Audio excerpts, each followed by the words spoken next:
থালা বাসনগুলো মাজার পর একটু মেয়েকে খাইয়ে দেব। ও যে খিদের জ্বালায় অনেকক্ষণ ধরে ছটফট করছে। সংসারে এটা ওটা কাজ করতে করতে ওর খাওয়ানোটাই হয়নি। কি বললি তুই? তোর মেয়ের জন্য আমার এই জামা কাপড়গুলো এখানেই থাকবে? না, আগে আমার জামা কাপড়গুলো কেচে নিয়ে তারপর তুই এসে তোর মেয়েকে খাওয়াস। তোর মেয়ের জন্য যেন আমার জামা কাপড় পরে থাকবে সেটা আমি কখনো হতে দিতাম, কিন্তু দেখে দেখে একটা কাল সাপের জন্ম দিয়েছিস। মা, এমন ভাবে কেন বলছেন? ও তো আপনার নাতনি হয়, তাহলে এমন ভাবে কেন বলছেন? যদি ছেলে কিংবা মেয়ে সেটা তো বিধাতাই জানান। কেন, মেয়েরা কি মানুষ না?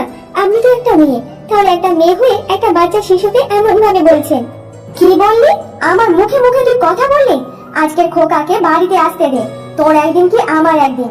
তোর মেয়ের জন্য দরদ উঠলে উঠেছে না? যদি না আমার খোকাকে বলেছ। মা, আপনার পায়ে পড়ছি, আপনার ছেলেকে এইসব ব্যাপারে কোনো কিছু বলবেন না। আপনি তো জানেন আপনার ছেলে রেগে গেলে কেমন ভাবে আমার উপর অত্যাচার করে, আমাকে খুব মারে। আমার খুব কষ্ট হয় মা। আমি আপনার সব কাজ করে দেবো মা, যা বলবেন। আমি তোকে এসব উল্টো পাল্টা কথা শুনিয়ে সে ঘরের মধ্যে চলে যায় রেগে মেগে। তারপর আলো সংসারের সব কাজ এক এক করে করে ফেলে।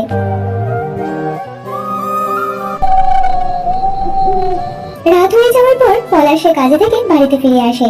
তখন তার মা পলাশকে বলতে থাকে, দেখ খোকা, আজকাল তোকে যখন সকালে আমি বললাম যে বৌমা আমার জামা কাপড়গুলো কেচে দাও, তখন তোর বউ আমাকে বলল যে মা আমি এখন পারবো না, এখন নাকি ওর মেয়েকে দুধ খাওয়াবে। তাহলে তুই ভাব যে আমি তাহলে কি বলবো। মা, আমি তো এমন ভাবে বলিনি রে। আমি সংসারে কাজ করতে করতে সোনা মাকে দুধ খাওয়াইনি, তাই ওকে খাইয়ে দাইয়ে তারপর জামা কাপড়গুলো কেচে দেবো। কিন্তু আপনি তো আমাকে অনেক কথা শুনিয়ে গেছেন, আর আপনার ছেলের কাছে আপনি এমন ভাবে মিথ্যে কথা শোনাচ্ছেন। আরে আলো, তুমি তো আমার সামনে দাঁড়িয়ে দাঁড়িয়ে এমন ভাবে তর্ক করে যাচ্ছ। তবে মা কি ভুল বলছে নাকি? কেন, মা যা বলে সেই কাজগুলো করতে পারো না নাকি অক্ষরে অক্ষরে? না গো, তুমি বিশ্বাস করো, আমি এমন কোনো কিছু করিনি। আমি তো সংসারের সব কাজ করে যাই, মা যা যা বলে আমি সব করি। তারপরেও মা এমন ভাবে বলছে মিথ্যে কথা।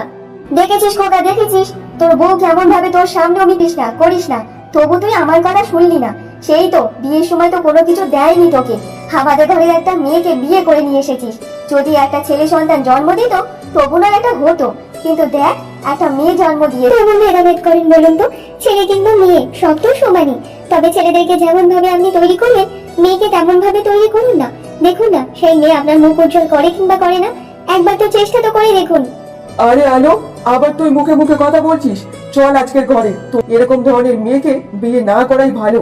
ভিখারি ঘরের মেয়েকে বিয়ে করে আমি আমার জীবনের সব থেকে বড় ভুলটা করেছি মা, বড় ভুল করেছি।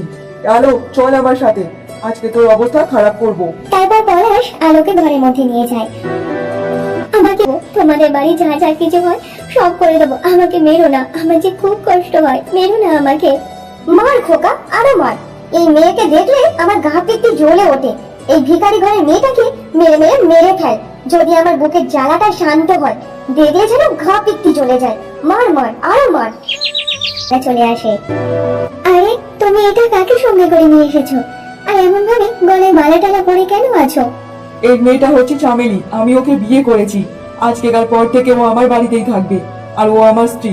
এই কথাটা শোনার পর আলো অনেক অবাক হয়ে যায়, আর সে কাঁদে কাঁদে বলতে থাকে, না একটা দেখো তোমার ছোট্ট ফুটফুটে মেয়ে আছে, আমি আছি, তারপরেও তুমি একটা বিয়ে করে নিয়ে এসেছো। এবার বলো আমাদের কি হবে, আমরা কি করব? সেটা তুমি জানো, তুমি কি করবে না করবে। আজকেকার আরেকটা কথা শুনে যা, আজকেকার পর থেকে যেন তোর মুখ আর আমার যেন না দেখতে হয়। আমাকে একটু শান্তিভাবে সংসার করতে দে, বুঝেছিস? মা, আপনি আপনার ছেলেকে একটু বোঝান না, ও তো আপনার কথা তো বোঝে, আপনি একটু বোঝান না। দেখুন আমার কোলে একটা বাঁচবে মা, আপনি তো জানেন সবকিছু। তাহলে আমি কি করব মা? এমন ভাবে আমাকে তাড়িয়ে দেবেন না মা, তাড়িয়ে দেবেন না। আরে এই কাল লাগেনি, এতদিন পর আমার ছেলে একটা ভালো কাজ করেছে। আমি আমার ছেলে, যা তোর ব্যাগ পায়টা নিয়ে সব এখান থেকে গুটিয়ে কেটে পড়, তোর মুখটা যেন আর না দেখি আমরা। এতদিন পর আমার ছেলে একটা ভালো কাজ করেছে, যা দেখি যা।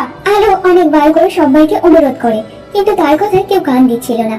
সবাই তাকে একটা মেয়েকে চোখে জল ফেলিয়ে তার কাছ থেকে তার সংসারটা কেড়ে নিয়ে নতুন একটা সংসার বসালেন, তবে এটা ঈশ্বর কখনো সহ্য করবে না। একটা বাচ্চা মেয়ের কাছ থেকে তার বাবাকে ছিনিয়ে নিলেন, এটাও ঈশ্বর সহ্য করবে না। আমি তো আপনাকে নিজের মার মতো করে ভালোবেসেছিলাম, তবু আপনি আমার কষ্টটাকে, সেটা আমারই দোষ। ঠিক আছে মা, আমি চলে যাচ্ছি, আর কখনো এই বাড়িতে আসবো না, আপনাকে আমার মুখ আর দেখতে হবে না। দেখ কাল লাগেনি, শকুনের অভিশাপে কখনো গরু মরে না। তাই তোর অভিশাপে আমার ছেলেরও কিছু হবে না। যা দেখি এখান থেকে। তারপর আলো বাড়িতে গিয়ে তার মাকে সব কথা খুলে বলে। তোর সাথে যে ঘটনাটা ঘটেছে এটা অনেক অন্যায় হয়েছে মা। জানি না ঈশ্বর তোর কপালে কেন এমন ভাবে লিখে রেখেছে, তবে একটা কথা শুনে রাখ মা, সব তুই চিন্তা করিস না, তুই আর তোর মেয়ে আমার কাছেই থাকবি রে মা। মা, আমার সাথে যা হয়েছে হয়েছে, আমি চাই না যে আমার মতো আমার সোনামায়ের জীবনটা হোক। আমি ওকে লেখাপড়া শেখাতে চাই, মানুষের মতো মানুষ করব, ওকে যেন সবাই জানে চেনে, একে খেয়াল রাখবে। আর আমি বাইরে গিয়ে কাজ করে আসবো মা, আমি ওকে মানুষের মতো মানুষ করতে চাই। দেখ মা, তোকে বাইরে কাজ করতে যেতে হবে না, তুই ততক্ষণ নাতনিকে খেয়াল রাখিস। এতটুকু একটা বাচ্চা মেয়ে, সে তো মা ছাড়া থাকতে পারবে না মা। তুই একটা কাজ কর, কিছুদিন থাক, আর কিছুদিন পর নয় তুই কাজে বেরো। আচ্ছা, কিছুদিন পর আমি নয় কাজে বেরোবো, আর তুমি তোমার নাতনিকে দেখাশোনা করবে। অন্যদিকে কমলা সকালে রান্নাঘরে যাচ্ছিল, আর যেতে যেতে সে পা স্লিপ করে ওখানেই পড়ে যায়। ওরে বাবা রে, ওরে বাবা, আমার যে কোমরটা ভেঙে গেল রে, চলে গেছে। ওরে বাবা রে, আমার কোমরটা গেল রে এই বয়সে। কমলার আওয়াজ শুনে তার ছেলে বৌমারা তার কাছে। আমার এই চিৎকারে আমার ঘুমের 12টা বেজে গেছে। আমি এত সকাল সকাল ঘুম থেকে উঠি না, শুধু আপনার চিৎকার শুনে শুনে এত সকালবেলা আমার ঘুম থেকে উঠতে হয়েছে। যদি চোখের মাথা খেয়ে তাহলে তো আজকে এমন ভাবে পড়ে যেতে হতো না। কি আর বলবো, একটু দেখে হাঁটবে না, আর শুধু খোকা খোকা করে চিৎকার করে ভারী মাথায় করবে, যত সব। তার নতুন বৌমার কথা শুনে কমলার অনেক কষ্ট লাগে, কিন্তু সে কোনো কথা বলে না।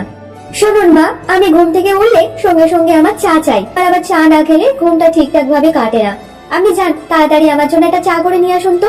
এইসব বলে তার ছোট বৌমা ওখান থেকে চলে যায়, কিন্তু পলাশ সে কোনো কথার উত্তর দেয় না। ভেবেছিলাম ছেলেকে বড় ঘরের একটা বিয়ে দিয়ে একটু শান্তিতে থাকতে পারবো, কিন্তু তা দূর, আর ভালোই লাগে না। এই একে পড়ে গিয়ে আমার কোমর টোমর যন্ত্রণা হচ্ছে, তার উপর নতুন বইয়ের চা বানিয়ে নিতে হবে। কি ভাগ্য করে আমি জন্মে। এভাবেই অনেক দিন কেটে গেল। কমলা তার নতুন বৌমার ফরমাইশ শুনত, আর বাড়ির সব কাজকর্ম একে একে করত। আর শিক্ষা, কাউকে কষ্ট দিয়ে কেউ কখনো সুখী হতে পারে না। গল্পটি ভালো লাগলে লাইক ও সাবস্ক্রাইব করে পাশেই থাকুন। মনে হয়েছে সবাই ভালো থাকুন, সুস্থ থাকুন। আল্লাহ হাফেজ।